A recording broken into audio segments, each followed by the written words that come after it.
Ladies, gentlemen, Niehaus, welcome back to the Stokastic NHL Strategy Show, sponsored by BetMGM. I am your host, Josh Harris, a caffeine-less Josh Harris, which might bode well for Cliffy. And introducing my co-host is none other than Slim Cliffy. How was your weekend? Weekend wasn't too bad. I was just trying to think of what you'd be like if you had even more caffeine than you did on Saturday morning. Because anybody that missed that show, you missed quite the treat. But good luck on your caffeine-less strategy. We'll see how that goes in your sin bin efforts here tonight on DK. Probably should, I guess we can talk about last night real quick. Tage Thompson had straight up one of the best games in the NHL over the last decade. Finished off a hat trick in the third period, put up 6 points total. I didn't even bother looking at his DK score. I'm assuming it was like over 60. It was 63. Buffalo went absolutely ham last night, scoring 8 goals. Los Angeles, they're on the slate here tonight. They scored 5 goals going into St. Louis. One thing we talked about in our Discord yesterday, for subscribers only, so please come subscribe at Stokastic and come jump in our Discord. We talked about how bad the St. Louis bottom six is, and Kevin Fiala and Carl Grundstrom had quite the game last night playing against the St. Louis bottom six. So gonna have to tuck that one in our back pocket for future slates, because St. Louis really does not look good at the moment. No, and Rasmus Kupari is down on the third line right now. Quinton Byfield comes back soon.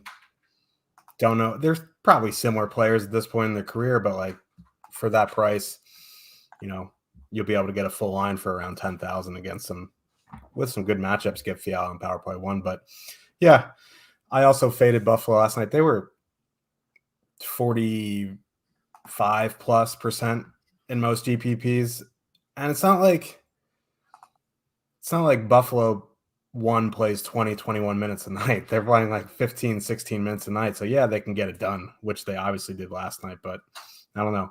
45% line at 16 minutes. I'm going to take my chances. I got buried last night because of it, but that's why tonight's a new night, buddy. Tonight's a new night. We have a huge 12-game slate. Like, it is one of the bigger slates we've broken down outside of maybe a Saturday morning, which I black out for anyway. I don't even remember.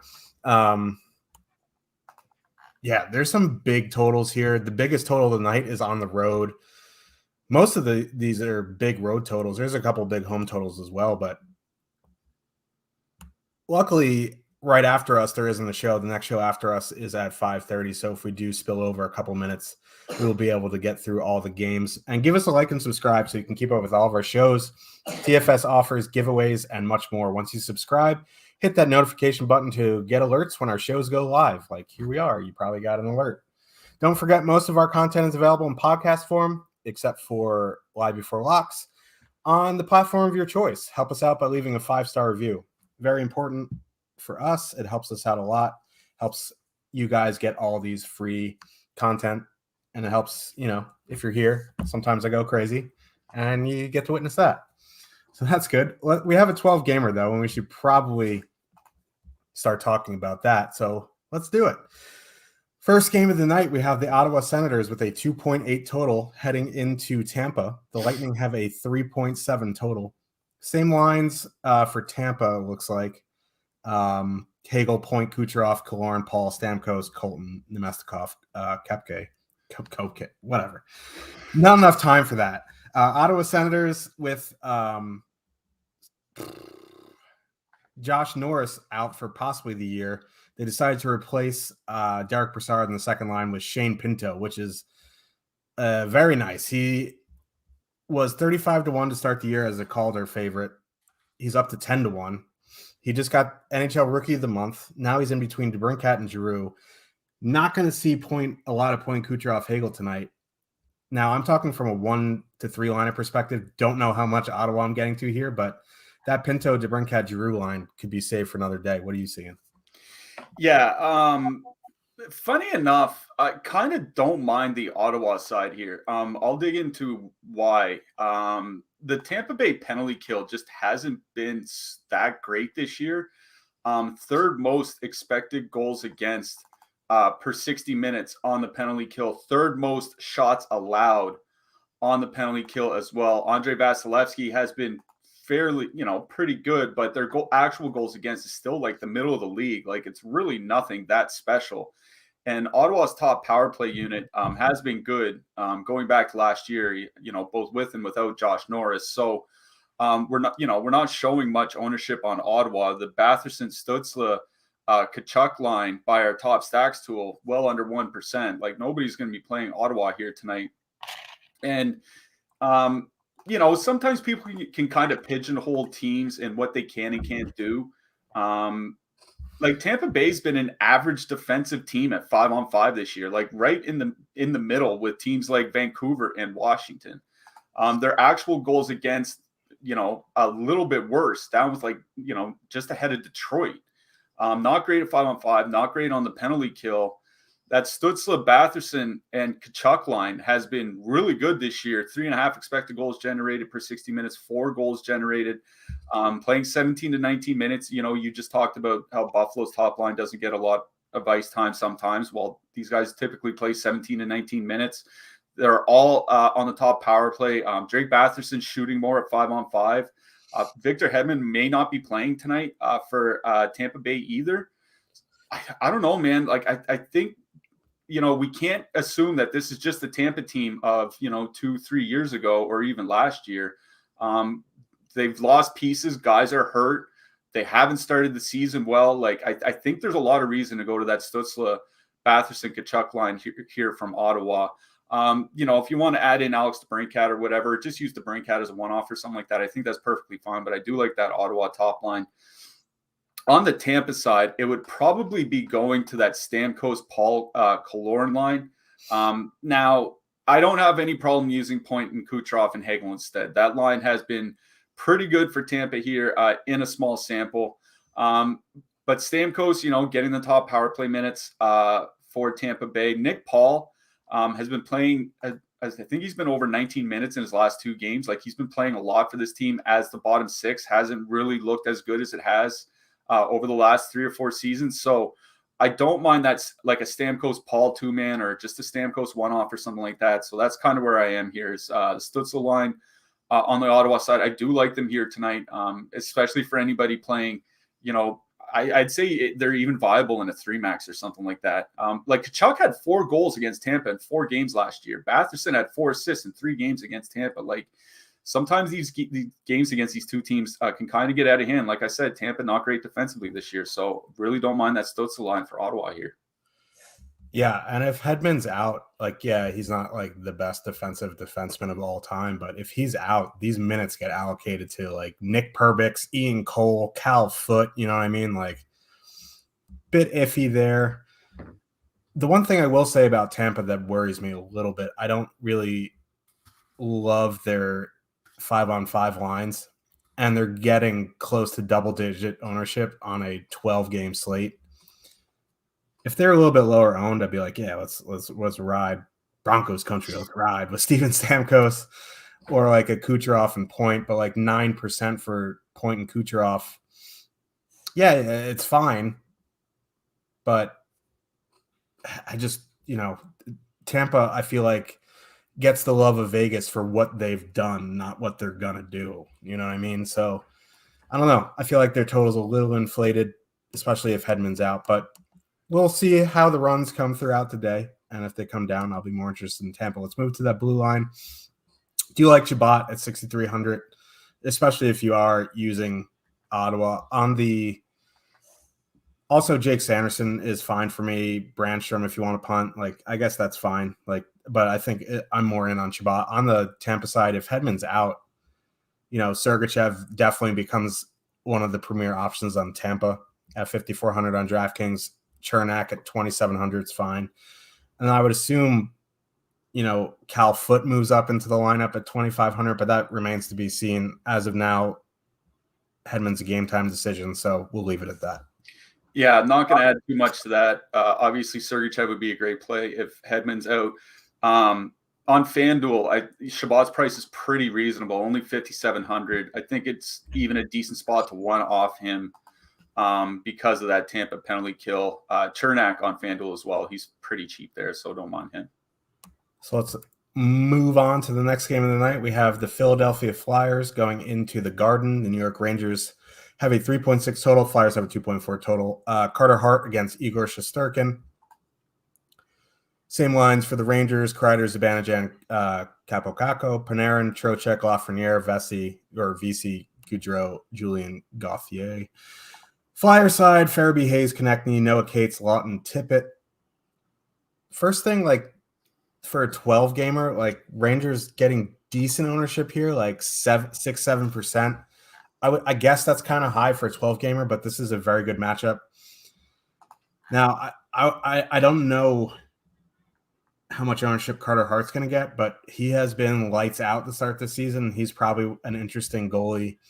Even if he loses here, 7,100, he could definitely see the bonus. But as it is, I am interested in the Rangers here with, the second line's coming in a little bit higher on the top line. And I guess that's kind of price driven. You see, Zibanejad 8,500. I would imagine a lot of people are like, why play Zibanejad when you could just pay for McDavid? But I don't mind Rangers 1 here. Don't mind Rangers 2 with these ownerships. So I think this is a Rangers game for me. Yeah, I do like the Rangers as well. The top line is one that I wrote about in the picks article over at Stokastic.com, free to read. So head on over to our NHL DFS section of Stokastic. Go check out my thoughts for the slate. That Rangers top line's up over 100 minutes now on the season. 4.3 expected goals generated is just an absolutely absurd number. We're talking Toronto top line numbers from last year. But only 1.8 actual goals. The line itself is shooting 4.2%, which is that's going to turn around. If you look at what Kreider and Zibanejad have done at 5-on-5 over the last few seasons, they're almost always double digits in 12, 13% at 5-on-5. They're not going to keep shooting 4, 5, 6%, and they're generating a lot. That's pretty important here because they're going to get that Philly top line matchup, and the Philly top line has been good offensively, don't get me wrong, but pretty bad defensively. 3.7 expected goals against per 60 minutes, 4.9 actual goals against. They're really giving it up in those shutdown matchups, and I think that makes it a great matchup for Zibanejad, Kreider, and Kako. So I do like that top line a lot here tonight. As you said, coming in with reasonable ownership at FanDuel, 5 to 7%. I think that's perfectly fine. Over on DK, like you said, around 6-7%. I think that's perfectly fine for this matchup as well. Philly doesn't have necessarily a good penalty kill. They're giving up, I think, the 9th most expected goals against on the PK, but they are forcing some missed shots. So it could be just good penalty kill play, or it could be a small sample. We kind of have to wait to see what that bears out. But the Rangers have one of the best power plays in the league. And if Carter Hart's really not on his game here, it could get fairly out of hand. So Rangers top line, one of my favorite top lines on the slate here today. I think you're just fine three-manning them. If you don't want to put Kakko, if you want to add some additional power play exposure, put in Artemi Panarin instead or something like that. But I think Kakko's fine. Like his expected goals is really strong so far this year. He looks pretty good almost game in and game out. Like eventually that dam's going to break for him. So I do like Rangers 1. Rangers 2, I think is perfectly fine, but I think they're going to be in for more of a slog of a matchup. Like Scott Lawton's pretty good defensively as a two-way center. So I think the favorable matchup is the Rangers top line. So Zibanejad, Kreider, Kakko for me. Nothing on the Philly side. 12-game slate. Like I said, the top line has been all right, especially when you look at their offense. But I think that offense is going to dry up a bit here shortly. If you want to one-off like Travis Konechny or something like that, I think that's fine. But for me, this is about the Rangers, and it's about the Rangers top line.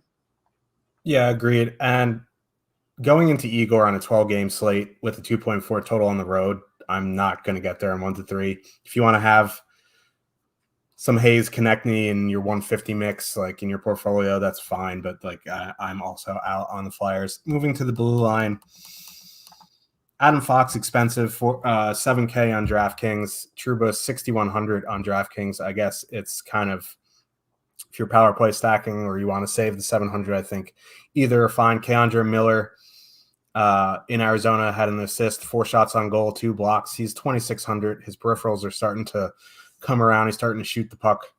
I think he is fine at 2,600. If you want just straight shot blocks, you can get Ryan Lindgren.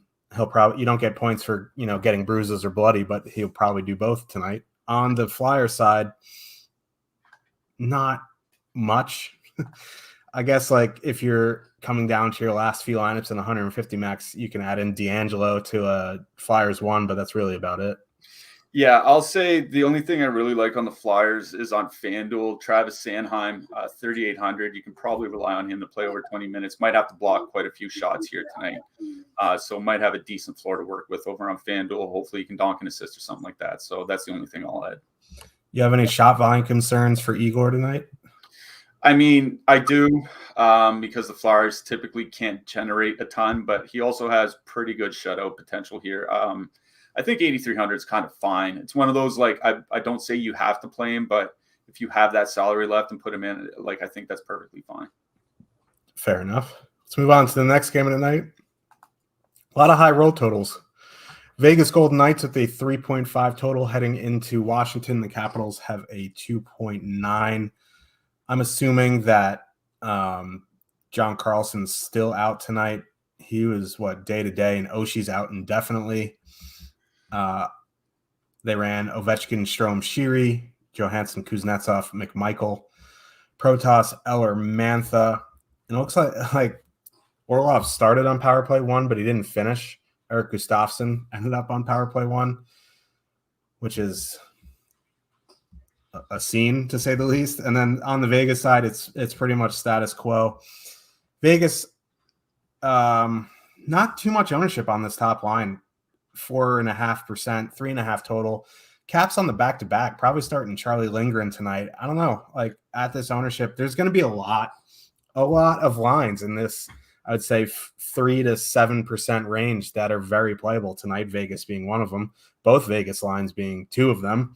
So I kind of like Vegas tonight. Not sure what I'm doing with the Caps, but that is a personal problem for me. I never know what to do with the Caps. Yeah, I think this is a fine spot to kind of let the Caps go by. Like, I mean, Alex Ovechkin, like, he's definitely in play like almost every slate, right? Like, that's just the type of player that he is. But we talked the other day about his shot rate going down a little bit. Vegas has been an incredibly tough matchup for anybody so far this season. Not really allowing a lot. So, I think you're fine to just pass on Washington. Especially where they're coming in with a fair bit of ownership. One thing I'll mention about Washington's second line, I think Connor McMichael played like 6 minutes last night. I don't know. He was a prospect I was pretty high on. Even with all their injuries, when he cracks the lineup, he can't even get to 10 minutes. Like, I don't think he can rely on that line staying together all game with Kuznetsov and Marcus Johansson. They're going to use Probably those second and third lines a little bit against that Eichel, Stone, Stevenson line. They've been pretty good to start, in their small sample together, 4.9 expected goals generated, 5.4 actual goals. Eichel's been playing 19 minutes more often of late now that he's playing with Mark Stone than he was earlier in the season when he was playing like 15, 16, 17 minutes. So Eichel getting more ice time. Since moving alongside with Mark Stone, he has 18 shots in 4 games. Like you said, Vegas top line not really showing much ownership, 4 to 5% on DraftKings. I think at least an Eichel Stone 2-man makes a lot of sense here if you want to leave off Stevenson. Just putting them all 3 together, I think is just fine because these Washington lines have not been that great defensively. The Ovechkin line's been about league average, maybe a little bit worse. The Washington second line's been a lot worse than league average. The third line could be fine because Lars Eller is a responsible defensive forward. So it could be a tough matchup in that sense. But the Washington penalty kill still pretty bad as well. So I do like Vegas's top line. I think the second line is perfectly acceptable as well. Marchessault, we talked on the last show. He's just really taking a lot of shots this year. He usually does anyways, but he is shooting quite a bit. So I do like both the Vegas lines. If you ask me to pick one, it's definitely Eichel and Stone. I want those locked top PP minutes. I want, guys that will probably play 19 and 20 minutes, hopefully here tonight. So, that Eichel, Stevenson, Stone line for me coming in 4 to 5% on DraftKings, I think is the direction I'm going in this game. Probably nothing for me from the Washington side. Like, I think this is a game where if they get behind like 2-0 early, you could really see that line blender come out or something like that. So, if you want to one-off somebody, like one-off Ovechkin, like I said, or, I think even Eric Gustafsson one-off is fine, considering his price and role. But other than that, probably nothing. Yeah, I was surprised to see Washington 1 come near double digits tonight. That's just going to be a absolute no for me, dog. But like, if you want to one-off, Ovechkin or go Ovechkin Strome, that's fine. Just not for me tonight. Moving to the blue lines, Gustafsson, min price, running that power play. He's fine. Orlov, 3,800. Heard a lot of people yesterday. Don't mind going back to him just because his minutes are just going to be massive. On the Vegas side, if you want to correlate with Pietrangelo for the power play, that's fine. Otherwise, not really too much. Like Martinez, I guess, is fine at 4,300 for what he does, but it's kind of no man's land. Yeah. I don't mind Pietrangelo, I suppose, but really the Vegas defensemen are not what I'm looking at in this game. It's actually the Washington side. Nick Jensen played 26 minutes last night without Karlsson in the lineup. If Karlsson's not back, he's probably going to play something close to that again. I think at least over on DraftKings where he's sub 3K, the block bonus is definitely a play for him here tonight. So don't mind Jensen if you need a punty type blue liner on DK. Fair enough. Harry Carey's on vacation because his owner's throat still hurts from doing it last time. But we still have a bet MGM NBA no-brainer bet. Bet $10 and win $200 if any NBA team hits a three-pointer. That's as easy as it gets because NBA is all about the three-pointers. This offer is available in all states except New York, Pennsylvania, Mississippi, and Ontario. Has to be a pregame money line bet. That's easy enough. You just click the link in the description below. It's the top comment. It's the top pinned comment in the description. And any team hits a three-pointer, you get $200 in free bets. And even if you don't bet NBA, you just bet $10 on a pregame money line. They hit a three, you get the $200. You can tail the big dog plus money prop of the night, and we can just go about our way printing money. It's easy as that. Take advantage of this offer when it comes up. It's the best way to beat the books. Bet MGM, no brainer. Let's move on to the next game of the night. We have the Boston Bruins with a 3.1 total heading into Pittsburgh. The Penguins have a 3.3 total. This is an interesting game. Buffalo's going with the top line of Marchand, Bergeron, DeBrusque, second line of Hall, Zacha, Pasternak. Now, that may start like that, but I would not be surprised to see Pasternak move up with Bergeron and Marchand, at least for a couple shifts here and there. Pasternak 9,000 on DraftKings. I think that's a fair price for him, to be honest with you. He's been nuts to start this year. Gensel back for the Penguins, so they're running Gensel, Crosby, Rust, which is Pittsburgh 1 from last year. Zucker, Malkin, Raquel on the second line. Top line is fully correlated. Crosby will see some of the Bergeron matchup. They'll see some of the Zacha matchup. Not a huge fan of these matchups, to be honest with you. This is an MME game for me, but it is a 6.5 total.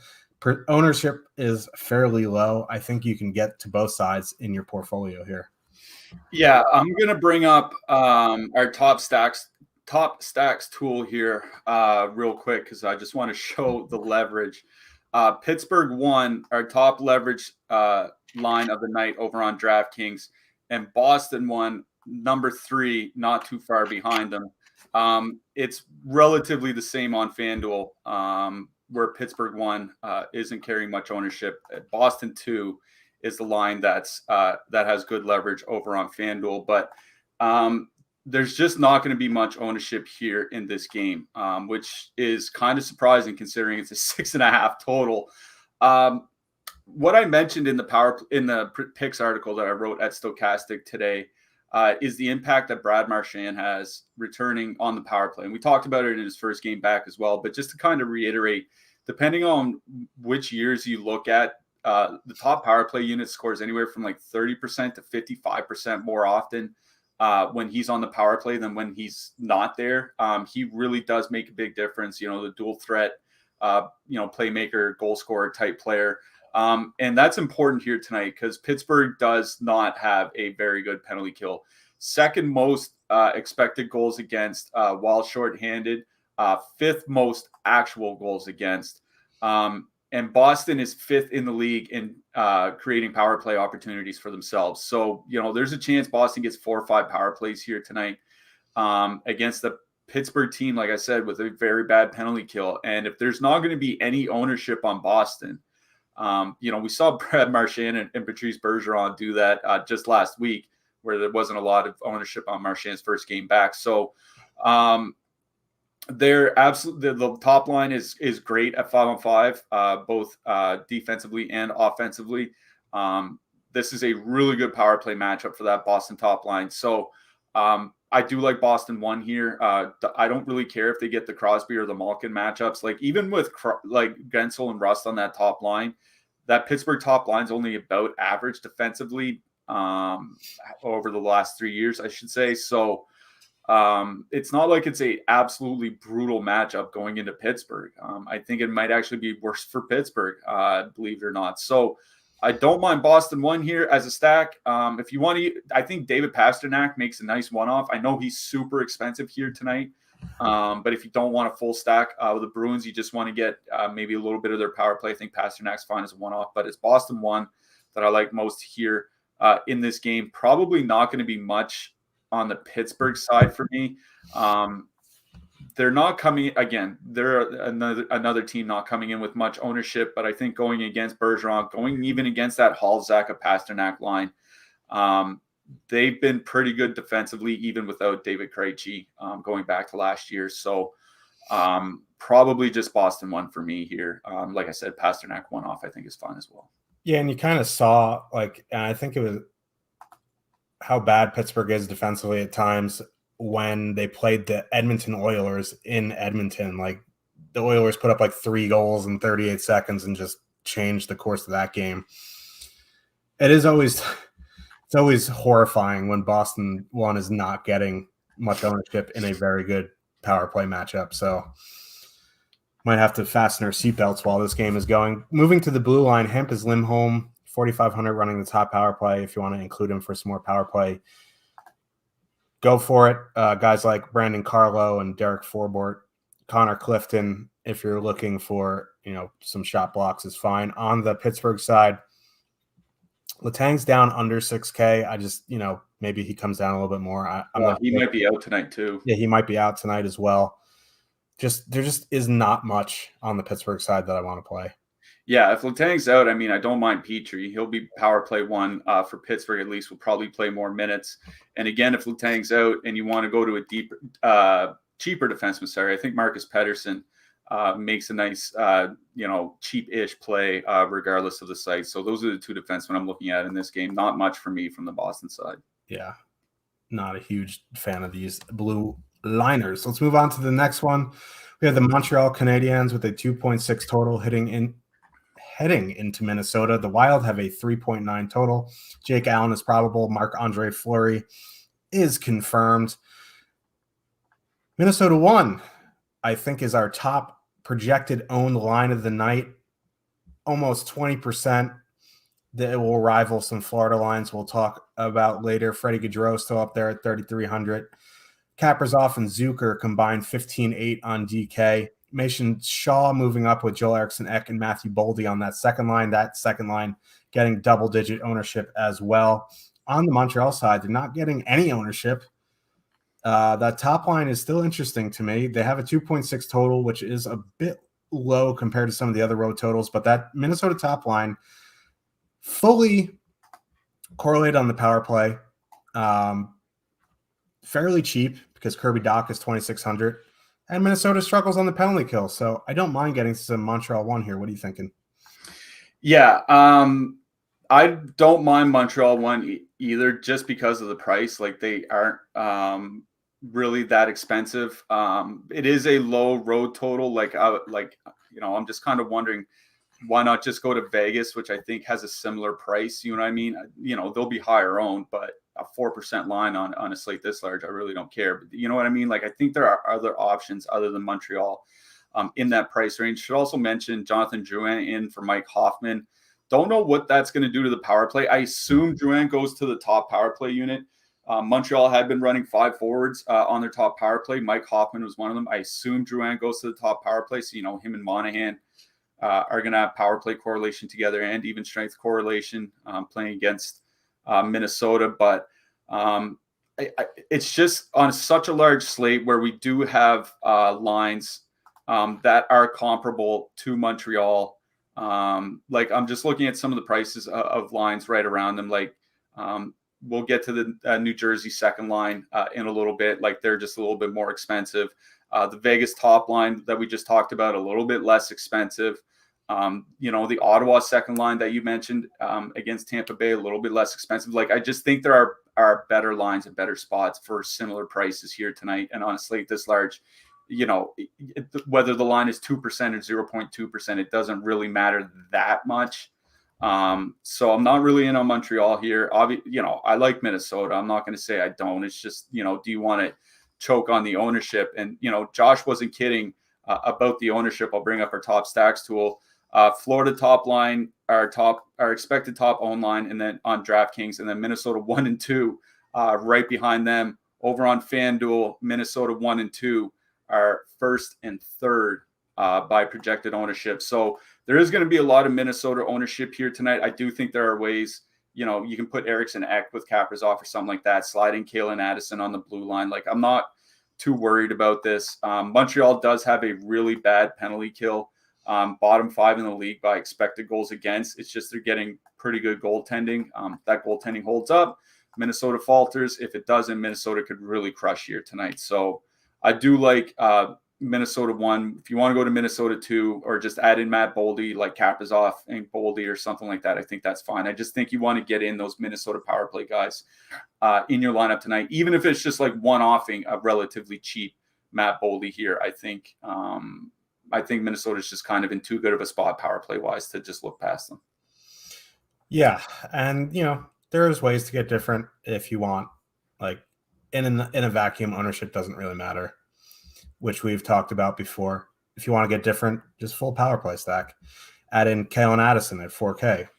He's getting almost no ownership. Jonas Brodin and Jared Spurgeon are the guys getting ownership tonight. So, yeah, on the blue line, I'm interested in Kalen Addison at 4K, with that top power play unit. If not, Jonas Brodin, Jared Spurgeon, Jacob Middleton, fine. On the Montreal side, Jordan Harris maybe again, but I wish David Savard was not 5,300.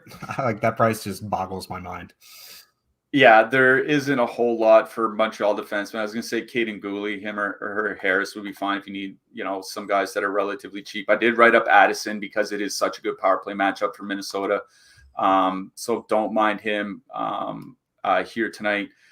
Jonas Brodin would probably be the guy that I like the most. He's been playing a little bit more lately. So I think he's added 2 minutes per night to his game over his last few games. So I think it'd be Jonas Brodin for me. Cool beans. Let's move on to the next one. Another high road total here. The New York Islanders with a 3.4 total heading into Chicago. The Blackhawks have a 2.5 total. It's going to be Ilya Sorokin against Alex Stalock. Status quo for the Blackhawks lines. Your boy Josh Bailey still on the top line with Barzal and Wahlstrom. Lee, Nelson Beauvillier, Parisi, John J. Pajot, Palmieri. Now, Islanders not getting a lot of ownership here. I don't really love them from a 5-on-5 perspective. I guess you could power play stack. Like, the total is pretty high for a road total. I just have a hard time really trusting any of the Islanders outside of maybe Brock Nelson. I really like Matthew Barzal. I just don't have much faith with Josh Bailey on his wing. On the Blackhawks side, that top line still getting decent ownership, 7%-ish.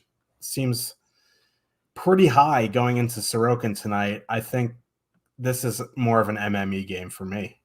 Yeah, I'm probably not going to be on the Barzal line. According to our buddy at Line Matching on Twitter, they're going to see a fair bit of that Taves, Radish, Kurashev line. Taves and Kurashev, I think, have good defensive numbers going back to last year. They've certainly been good defensively together this year, at the very least low event. I think Oliver Wahlstrom is a one-off at 4,500 is fine. Like, Wahlstrom is amongst the highest shot rates in the league. It's just a matter of playing enough minutes. I think he's like top 10 by shot attempts and like 94th percentile by expected goals. Like, he's really generating a lot. It's just he typically doesn't play a ton of minutes, but I think he's fine as a one-off, especially against Chicago. It's the second line I like the most, and I say that with hesitation because I think Anders Lee is kind of cooked. I know I said that about Josh Bailey, but Lee had that massive knee surgery a couple years ago, and if you look at his shot rates since, they've just been in a steady decline. And he's really expensive. I mean, for what he can do at over $6K, at least over on DraftKings. So, Brock Nelson is a guy that I really like. I think power play stacking is something you can do here. Like a Nelson Palmieri 2-man power play stack is pretty cheap. It helps you get in those more expensive stacks. The Chicago Blackhawks take a ton of penalties, fourth most time shorthanded so far this season. So the Islanders could get 4 or 5 power plays here tonight. I think that, I would just be focusing on the power play guys that not named Anders Lee. So like Barzal, Nelson, Palmieri, especially are the players that I'm looking at on the Islanders, because you're right. They're not carrying much ownership, anywhere from like 1 to 4% for those guys in the top 6. And it is a 3.4 total. Like, that's, more than the Pittsburgh Penguins at home. It's nearly the same as Vegas on the road. Like, they're expecting quite a few goals here. So, yeah, I'd say Brock Nelson's the guy I like. I think he's fine as a one-off, honestly. He's shooting a fair bit on the power play so far this year. But it's just some sort of power play stack from the Islanders that I like the best.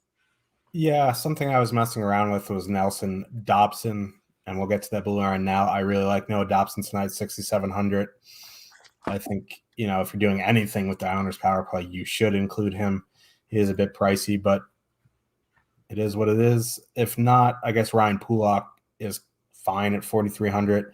On the Hawks side, Jake McCabe, 3,800. Connor Murphy, 3,900 are fine if you want some shot blocks. Caleb Jones running the top power play at 2,800 is fine, but the Islanders don't take too many penalties, and they have Sorokin in that. Yeah, just not. I like Caleb Jones, I suppose, can be fine because of his power play status, and he's fairly cheap. He's really kind of the only guy that I'm looking at in this game. Noah Dobson, if I were to play him, I think it might be in a one-off spot. Like, I don't know if I would stack him with the power play. He just, like, they just spread out the ice time too much. He'll just have too many opportunities with other players. Like, it could be a lot of uncorrelated goals. You know what I mean? So I don't mind Dobson as a one-off here tonight. Gain access to all of our betting experts in our premium Discord by clicking the link below in the description. Use that link to get your first week of access for free. Then it's just $9.99 afterwards. What does that get you? Glad you asked, because I'll tell you. You get access to all of our betting experts. Butchered that. You get a ton of picks, more access to the people you see on the shows, great community sweat games, live betting. These are some of the things that you get. You join the community. So there's, I think, 5 or 6 guys running betting stuff now. I'm going to forget somebody, but most of the guys you see who host or on the shows are doing stuff with betting. So if you're interested in that, click the link below in the description, get a week for free. You can try it out. If you are into betting, I suggest doing it. It is very good. I tail some of the bets a lot. The ones that I do, there's a lot of college football. I don't know anything about college football.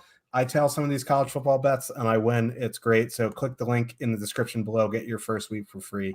Try it out. Let's move on to the next game. We have the Los Angeles Kings with a 2.8 total. Going into Dallas, the Stars have a 3.2 total. Kings back-to-back on the road. Quick went last night, so it's probably going to be Calvin Peterson tonight. Scott Wedgwood confirmed for the Stars. Back-to-back on the road, 12-game slate. It's going to be tough for me to get to anybody on the Kings. That second line is cheap enough, though. So maybe Dallas, it's going to be that top line for me again. I just worry about their minutes, but Kings penalty kill has had issues, so they can get there a la Buffalo one last night. Though I will warn you, I'm not expecting a 63-point performance from any of these guys. Yeah, that'd be a little bit much to expect.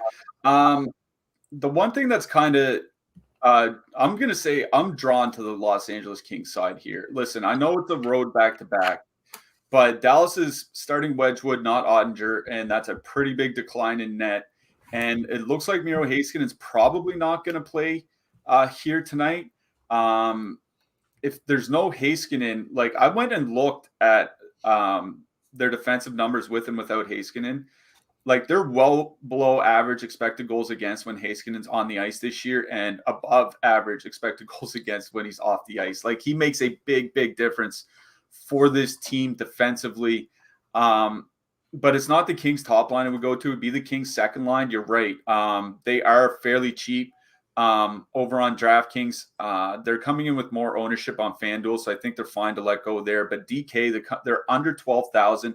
They're perfectly correlated, and Los Angeles is starting to split their power play time. Over the last few games, the top units played almost the exact same amount as the second unit, and the Kings second line is perfectly correlated on that second power play unit. Not only that, but Dallas is one of the most penalized teams in the league, behind only Edmonton in time shorthanded so far this season. So, the Kings second line, they're going to avoid the Dallas top line pretty much the entire game. And those Dallas second and third lines haven't been great defensively this year. So less successful defensive lines, let's say, in the matchup for Kings 2. No Miro Heiskanen probably, and no Ottinger in net. Like I think this is a spot where you can go to Kings 2, particularly on DraftKings. They've been playing better. I think their expected goals against has dropped a full goal over their last 3 games. Like they've really started to play better. Ice time can be inconsistent, but like I said, they're starting to earn more power play time. So, Dallas won. Don't get me wrong. They're just fine here in this game, particularly where the Kings also take a ton of penalties. They're just behind Dallas in time shorthanded this season. So, yeah, perfectly fine. I think Dallas won very much in play here, even at their price and expected ice time. But if you're looking for kind of a fillery stack that could be in a sneaky good matchup here tonight, even though it is a back-to-back, I do like Kings 2 as a complimentary stack here tonight. Yeah, not much ownership either because they're back-to-back on the road, but we know what they can do, especially last year, and they're starting to play better. So might be in the portfolio for MME here. Moving to the blue line, Drew Doughty, 5K, still seems a little bit too cheap. Sean Dursey, 4K, correlates with, LA2. On the Dallas side, Nils Lundqvist if Miro Heiskanen is out. Miro Heiskanen 4,600 if in would make a nice play as well. Yeah, if Heiskanen's in, I don't mind his price at all. I think Dursey might be the guy that I like the most. He can kind of put up some peripherals. He's, a lot cheaper than Drew Doughty, especially over on DK. Over on FanDuel, even he's still $1,100 cheaper. I don't mind Dursey here in this matchup, even as a one-off if you need a 4K defenseman or whatever. Agreed. Let's move on to the next one, and we have found our festival of the evening. Seattle Kraken, 2.7 total heading into Calgary. The Flames have a 3.8 total. Joey Decord confirmed for Seattle. Daniel Vodash confirmed for the Flames. New lines for the Flames: Huberdeau, Kadri, Mangiapane. Milan, big ass, park in front of the goalie Lucic on the second line with Elias Lindholm and Tyler Toffoli. Third line of Dylan Dubé, Backlund, Coleman. Same lines, it appears, for Seattle. I heard you describe this Flames new top line as jet fuel. They are coming in under 2% tonight. Not even Party Marty Jones in net. Joey Decord. Talk me into some Calgary. Yeah, I'm kind of wondering why people are staying away from them, because you get 2 out of 3 guys on the top power play unit. The one that's not is Mangiapane, and his price has come down a lot, particularly over on DraftKings. I know on FanDuel he's still pretty expensive, so that's probably why you're seeing even less ownership on them there. They're almost 22K is a full line over on FanDuel. DraftKings, not so much. They're coming in around at 16,300. Kadri and Mangiapane have been pretty good offensively together to start the season. 3.4 expected goals generated per 60 minutes, 3.6 actual goals generated per 60 minutes. So far in the season, if this persists, Kadri would have a career high shot attempt and expected goal rate on the power play. There's a lot to like about that line. The problem is kind of like we just mentioned with Dallas, and as we've mentioned on shows with the Flames before, is the wingers don't get a lot of minutes. Like, their top 9 wingers are basically all playing anywhere between 14 and 17 minutes a game. Like, maybe once in a while somebody will crack the 20-minute mark, but this isn't Jonathan Huberdeau in Florida playing 19, 20, 21 minutes every single night. That's just not what's going to happen. So I think that's one reason why you're seeing such low ownership on them. But that Calgary power play has been very, very good so far to start the season.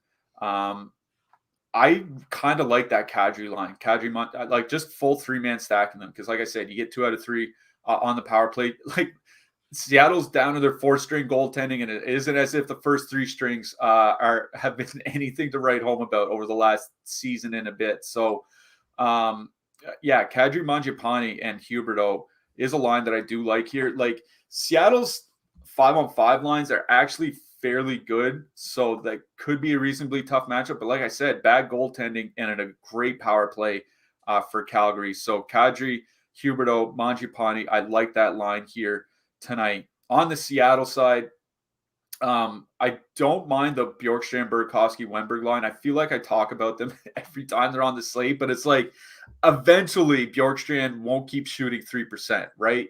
And he's shooting a lot so far this year. You have Dan Vladash in net and not Jacob Markstrom. So I don't mind like a 2-man Burakovsky, Bjorkstrand, like I've been saying for like the last 3 slates that they've been here. But they'll also miss that Kadri Mangiapane lineup, which I think could be a tough matchup for them, at least a high-paced one. So Burakovsky, Bjorkstrand, 2-man, don't mind, but it's Kadri, Mangiapane, and Huberdeau that I like the most here. Yeah, and I'll just add, if you are into Calgary power play, Lindholm and Toffoli coming in very much unowned tonight. So one-offing a Toffoli or 2-manning him with Lindholm, I think, is a spicy meatball as well. Moving to the blue line, if you want a power play stack, Rasmus Anderson's your guy. Otherwise, Noah Hannafin's my guy, 3,400. On the Seattle side, Vinny Dunn or bust. I think Noah Hannafin is grading out as one of our best values on the blue line on the slate, at least over on DraftKings, because of his price, because of what they can do in this matchup. So don't mind Hannafin. Uyghur's been losing some ice time, so even at 4,500, like I don't know if it's necessarily a great play for him. Nothing for me on the Seattle side. It would be Rasmus Andersson in power play stacks, or cheap Noah Hannafin. That's about it. So let's move on to the next one. So many games, you forget that McDavid's on the slate. Nashville Predators with a 3.0 total heading into Edmonton. The Oilers have a 3.6. UC Saros is probable. Jack Campbell's confirmed. Edmonton top line and Nugent Hopkins, McDavid, Hyman not getting a lot of ownership, which is always horrifying on a slate because 7% McDavid in a good power play spot is just, it could blow up a slate. And this is a pretty good matchup to do it. Nashville, we didn't really get lines. We're going to assume Forsberg, Johansson, Duchesne are together.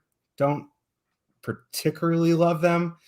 Don't mind them at 4%, but I'd rather get McDavid, Nugent Hopkins, and Hyman for just 1% more in a better matchup.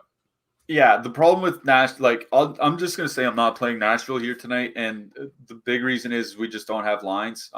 It seems like all their beat writers got, I don't want to say fired, but at least let go or moved on elsewhere, over the last few years. I don't know there's anybody at the rink every day, especially on the road, tweeting out practice lines for the Predators. So they changed up their lines quite a bit last game. Zach Sanford got moved alongside Matt Duchesne. Sure. Nino Niederreiter was playing with Philip Forsberg.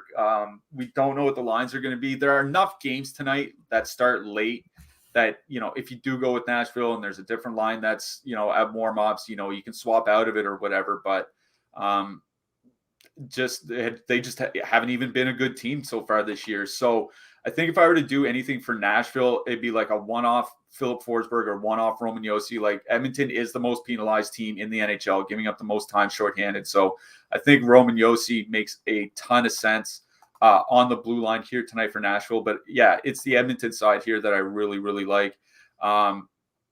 We have them as I'll just bring up our top stacks tool here real quick. Third highest top 2 stack behind Florida and Minnesota, coming in with under 5% or roughly 5% ownership. That's a recipe for disaster. We just went through that with Boston last week where, Marchand came back, the line was low and they just destroyed the slate. I really do like Edmonton power play stacking here tonight. Whether you want to go, if you want to full stack the first line, because they're all expected to play on the power play together, that's just fine. I don't mind a Draisaitl Kane 2-man here tonight because Kane, I was looking back through some of Edmonton's game logs recently. On their recent road trip, Evander Kane played 4 out of the 13 top power plays. They do move him to the top power play from time to time, maybe once or twice a game. So he does have some correlation with Leon Draisaitl. He is shooting a lot. He's just a little bit snake bit by shooting percentage. So Edmonton 1, Edmonton 2, Edmonton power play, whatever you want to fit in, I think is perfectly fine here tonight. Nashville is tied for 10th for time shorthanded. So if they give up 4 power plays or whatever to Edmonton here tonight, could be a little bit of a fiesta. So Edmonton power play stack, maybe with Evander Kane or just even strength stacking. I think you can do whatever you want with the Oilers here. It really doesn't matter. It's all about whether UC Saros can hold the fort down. Yeah, and moving to the blue line, Tyson Barrie does run that top power play unit, but I'd rather play Nurse. And then on the Predator side, gonna be Josi or it's gonna be See You Later. Yeah, I think surprise, surprise, Roman Josi makes one of the best plays on the slate. But I honestly, I do think he's arguably the best defense slate on this slate. Because Edmonton does take so many penalties. If Josi gets 5 or 6 cracks at the power play, he could have a pretty big night here tonight. So I do like Josi a lot. Don't forget your free $200 at MGM. Sign up using the link in the description. Get that free money from the books. It's a no-brainer. You hear me say it every day. There are 160 of you in here. There's at least 5 of you who don't have a BetMGM account. So just stop thinking about it. Just click the link and sign up. Moving on to the next game of the night, we have the New Jersey Devils with a 3.2 total heading into Vancouver. The Canucks also have a 3.2. It's the Hughes Bowl. Jack Hughes going up against his brother Quinn Hughes, who is back tonight. This is an interesting game. Like, Devils coming in with fairly low ownership. Canucks getting a little bit more. There are stuff on both sides that I like tonight. Hughes is a side, or is it Hughes I? I don't know. My grammar is terrible. I'll just kick it to you. I think it's the Hugheses, but they're saying Brock Besser might be back too, and I'm wondering what that might do with the lines. Like, do they throw Brock Besser with Miller and Horvat, and then boot Connor Garland down? Do they put him with Pedersen and then boot one of Kuzmenko and Mikheyev? Does he boot Kuzmenko off the top power play? Like, if Besser's back, it really throws a wrench in a lot of what to expect for Vancouver here tonight. The Vancouver top line, Horvat and Miller, has been playing a little bit better of late. I think some of it has to do with Connor Garland kind of turning around his play after I think he was healthy scratched even. So don't mind them. But it's right back to Pedersen and Kuzmenko. Like, they've been the most consistent line by far for Vancouver all season long. 4.5 expected goals generated per 60, 4 actual goals generated. Kuzmenko, 1.3 individual expected goals per 60 minutes. Like, they're just really generating a lot. It's whether, New Jersey looks pretty good to start the year everywhere but their goaltending. They're kind of like that Seattle problem. If New Jersey's goaltending holds up, I don't think Vancouver does much here tonight. But if they don't, Vancouver really could have a pretty nice night ahead of them here tonight. So I don't mind going right back to that Pedersen-Kuzmenko line. They ostensibly should get softer matchups against the Hughes line or against the Mercer line. So I don't mind Pedersen-Kuzmenko. On the New Jersey side, like I say pretty much every game, it's Hughes and Bratt. Hughes and Bratt are both both over 20 individual shot attempts per 60 minutes this year, which is insane. They lead the New Jersey Devils forwards, and Eric Hall is third. Like, the 3 highest shooters on this team so far this year are all playing on the same line for New Jersey. So I don't mind going back to Hughes and Bratt here. But I'm going to be honest, I think this is a game where I'm not super excited about the Vancouver side. New Jersey would probably be more of an MME thing than straight up, in a single entry or a 3 max or something like that. Although I do like single players, particularly on the blue line. Yeah, and quick party in the chat saying Besser not expected to play, stayed late at optional. And they also said Nashville update, Granlund with Forsberg and Duchesne, Nino, Rijo, ? So still doesn't change anything. Yeah, that doesn't really change much analysis on the Preds. Besser being out gives me a little bit more interest in Kuzmenko and Pedersen because I know Kuzmenko will probably be there.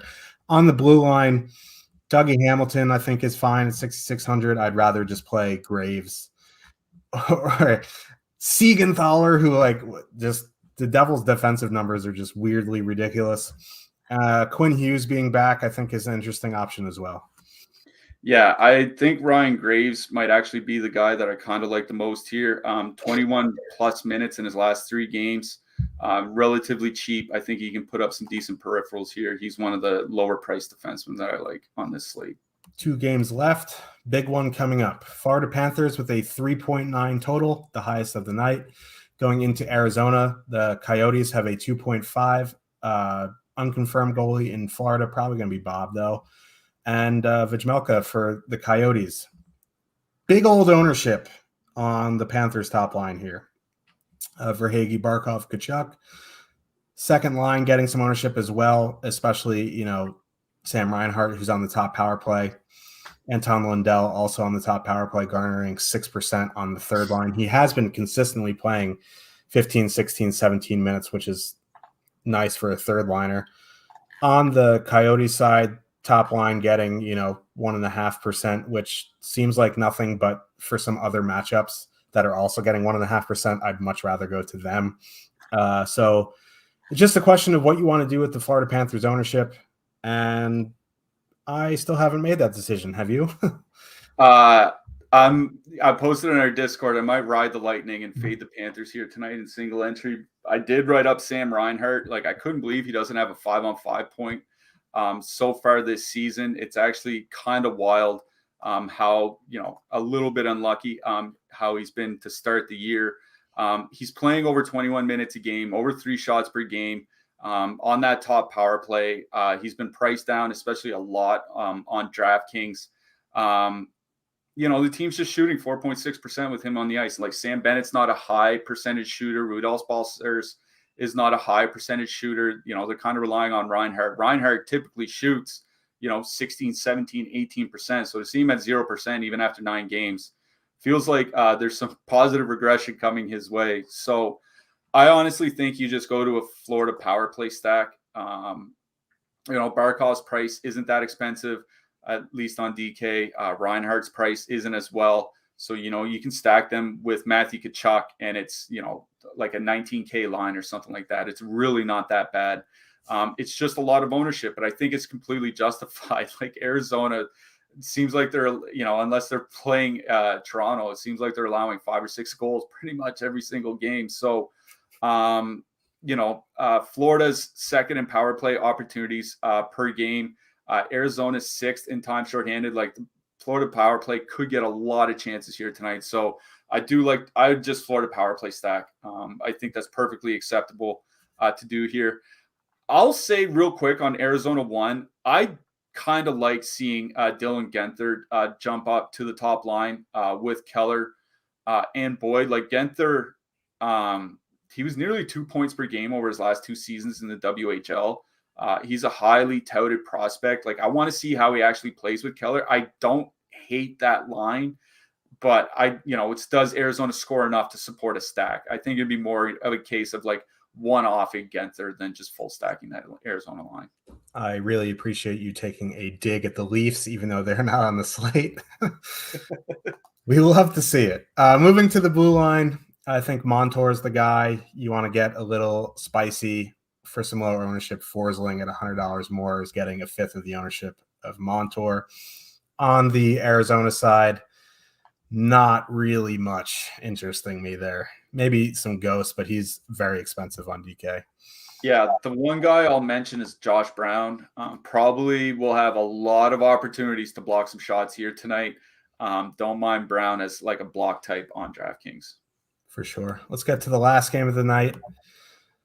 It's an interesting one, despite it being a fairly low total. Anaheim Ducks with a 2.7 heading into San Jose. The Sharks have a 2.9. Probably going to be John Gibson. Capo Kakinen is confirmed. Timo Meier's price has dropped to the ground floor. He's down to 5,300 on DraftKings, playing with Tomas Hertl, who's 4,100 on DraftKings, going up against the Ducks, who've had massive issues on the blue line, but they're getting a ton of ownership, and chalky Sharks on a massive slate just means you're going to stay up late getting shorked, maybe. On the Duck side, not too much ownership on the Ducks here. I don't mind a Henrique Zegras for Toronto line. Yeah, not much ownership at all on the Ducks. Like you said, that Henrique line about 2 to 3%. The Terry McTavish Strome line, closer to about 1%. None of the lines have been particularly good, especially defensively, which is why you're seeing so much ownership on San Jose. Like, they're going to be one of the higher owned lines, at least over on DraftKings here tonight. We have them as one of 5 lines to crack the double digits. So I think Meier, especially with his unbelievable shot rate, is acceptable as a one-off here tonight. I don't think you have to include Svechnikov in the stack. I think you can just, kind of drop down, add Couture for some power play stacking, or add Erik Karlsson, or just leave a 2-man of Hertl and Meier. I think that's perfectly fine here. It's the ownership that's getting me. I don't think I can get up to, if I were to, take a line that highly owned, I would just go to Florida too. You know what I mean? So no problem playing Minnesota, San Jose. Just be really, really careful of all that ownership. On the Anaheim side, there's just not a lot that would interest me. It would be probably, I think the thing that interests me the most would be a one-off Frank Vatrano or one-off Troy Terry. Those are the guys that shoot. Trevor Zegras just isn't shooting this year.